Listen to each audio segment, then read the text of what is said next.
Hi everyone, welcome to Power Drawings video lectures. Myself, M. Krishna, working as assistant professor in EEE department, St. Peter's Engineering College. Here in this video, I am going to explain single phase fully controlled rectifiers connected to with different loads. Here is the basic configuration which we can see in the diagram. There are basically two different ways that we can connect full controlled converter. One is using the midpoint converter, means using one center tap transformer. Secondary side we are going to provide in the center tap, and half of the portion of secondary winding is connected to T1, half of the portion of secondary winding is connected to T2. In between we are connecting one load. This is what we call midpoint converter. Here is a transformer, delta connected primary winding. Here is the tappings provided for 6 wires are available, and we are using the thyristors. This basically for 6 pulse midpoint converter, and this is a single phase supply. It is a bridge type converter, full wave converter, and it is for single phase, and it is a bridge type 3-phase converter. And there we are using 3-phase supply. There are 3 thyristors, lower group, negative group thyristors. These are the positive group thyristors. Here also the same way, positive group thyristors, negative group thyristors. There the load is going to be differed from R to RLE. Single phase full wave converter, as I said, there are 2 types. Single phase full wave midpoint converter and single phase full wave bridge converter. Single phase full wave midpoint converter. Here very easy to understand this whole concept. You can able to see the basic diagram and waveforms, how they are going to be generating based on the operation of the T1 and T2. Look at this. There are 2 thyristors that we are using for this operation, and in between we are keeping one load. This load is RL load, and there is a input signal. This dotted line indicating the mirror image of input signal. Ig1, Ig2 are the firing pulses applying to T1 and T2 respectively, and we are getting the output voltage both for negative or positive half cycle and negative half cycle. In case of half wave converter, only one wave is going to be converted and other wave is clipped at the positive side only, clipped at the input side only. Look at this. T1 is supporting to provide the output voltage when the positive half cycle is applied. T2 is able to provide the output voltage when the negative half cycle is applied from the supply side. Look at the operation first. When the positive half cycle is applied, the current is coming like this, entering into the thyristor. When the thyristor is triggered, it allows the current to flow, and current is flowing through like this. Suppose we are going to analyze this node here, then the current is maybe taking 2 directions like this also. Look at this direction. When the current is trying to flow in this thyristor, it seems to be reverse direction, and voltage across. Look at this. This is plus, this is minus, this is plus, this is minus, though it is. And one more analysis, that this is going to be plus, this is going to be minus. And look at this. When you apply these polarities across thyristor T2, this is plus, this is minus. Means what? In this duration, T2 seems to be reverse biased, and the current is also entering reverse direction. Hence, it is always in off condition only when we are applying the positive half cycle. And we are getting the output voltage like this, and because of inductor placed in the output side, we are unable to get the same voltage, same shape for the current, but it is taking linearly increasing. And it allows the current to flow up to 5 plus alpha, because inductor discharge must be there. And this, when we see the voltage across the thyristor, from 0 to alpha it's not conducting, it's under the forward blocking mode, hence the acting as an open circuit and having the voltage of same voltage of input voltage. Look at this, this is the portion available across the thyristor T1 like this.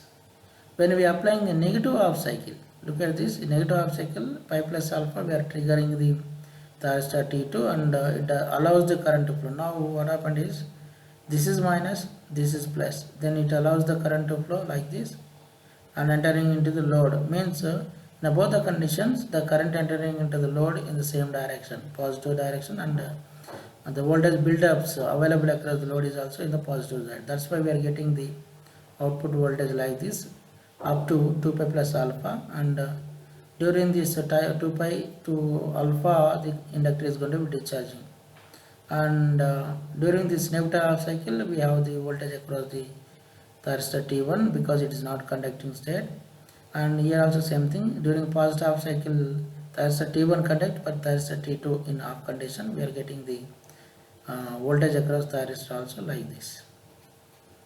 This is all about the midpoint converter when it is connected to the RL load.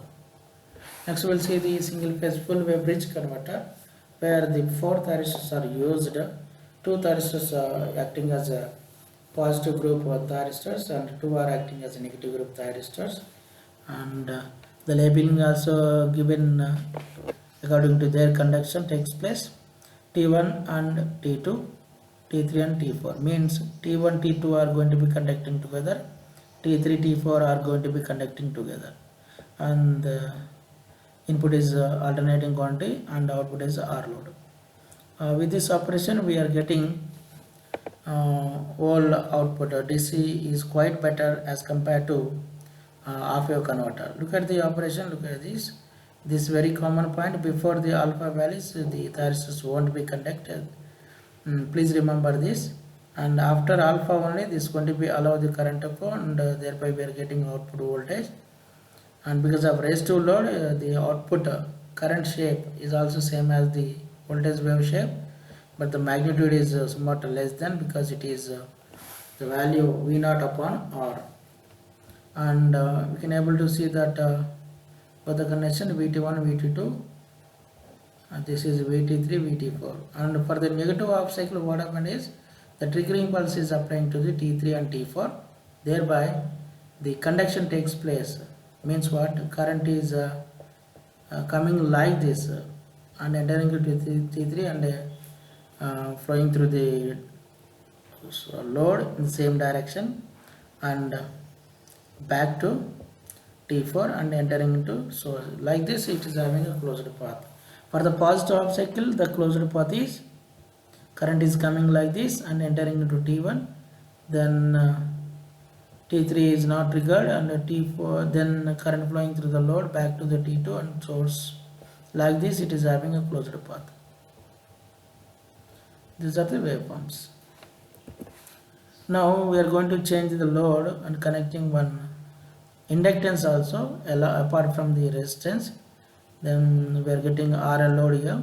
If you connect the RL load, very simple, during positive half cycle the conduction takes place not only up to pi plus alpha when T1, T2 are triggered and operating, this portion, and we have the output current also from alpha to pi plus alpha, and voltage across thyristors also up to pi plus alpha there is no voltage across thyristor because they are under conduction mode. When you see the negative half cycle, after this point only, after this alpha triggering pulse is giving to them T1 and T2, and only they allow the current to flow from this way like this, and we can say that the current entering into, even though negative half cycle applying is same direction as previous, that is positive direction, and the voltage polarity is also a positive direction, that's why we are getting the output voltage both at positive side only. And these are the voltage drop across the thyristors, voltage drop across VT3 and VT4 for the negative half cycle operation, for the positive half cycle operation. Only drawback, only disadvantage of this circuit is there the negative voltage we are going to get, and thereby we have to get less amount of output power, means output power efficiency is going to be reducing. Then we have to overcome this drawback or disadvantage by using one freewheeling diode across the load side when we use the RL load. Yes, the next one is here we are going to overcome the disadvantage of RL load alone connected to the bridge converter by providing a short circuit path, means discharging current path for the inductor when the inductor energy is going to be discharged. Look at this, everything is same. Yeah, if T1 T2 conducts, the power flow from like this T1 to the load and back to T2 and to the source. When you analyze the current entering at this node, the current trying to move this way through the freewheeling diode, it seems to be reverse biased. Then no current flows through the diode when the T1 T2 conducts. When T1 T2 are going to be off, look at this, T1 T2 is going to be off here, then the inductor is going to be placing vital role and it serves the circuit. It's going to be discharging through freewheeling diode, and here the freewheeling diode is going to be short circuited. As we know, the voltage across short circuit is 0. The same voltage is applied and appeared across the load also. That's why we are unable to see any voltage, negative voltage during the freewheeling diode action. And everything is same. Voltage across thyristor T1 and T2 will available like this. There also we have the peak value, and VT3 VT4 also same manner for RL load with freewheeling diode. Next one is semi converter. It's not exactly half wave converter, it is a full wave half controlled, means single wave is going to be controlled, but we are getting the output as the same as full wave rectifier. Here in half controlled or semi converter senses, only 2 thyristors are used instead of going for 4 thyristors. That remaining 2 thyristors are going to be replaced with the diodes D1 and D2 like this, and the operation is same as the resistive load. Look at this. When the positive half cycle is applied, T1 conducts and current entering to RL and back to D2 like this. And when the negative half cycle is applied, the current is coming like this, D1, then load back to T2, back to the source. And these are the waveforms which we are able to understand very easily when we know the operation of this semi converter. Thank you for watching this video.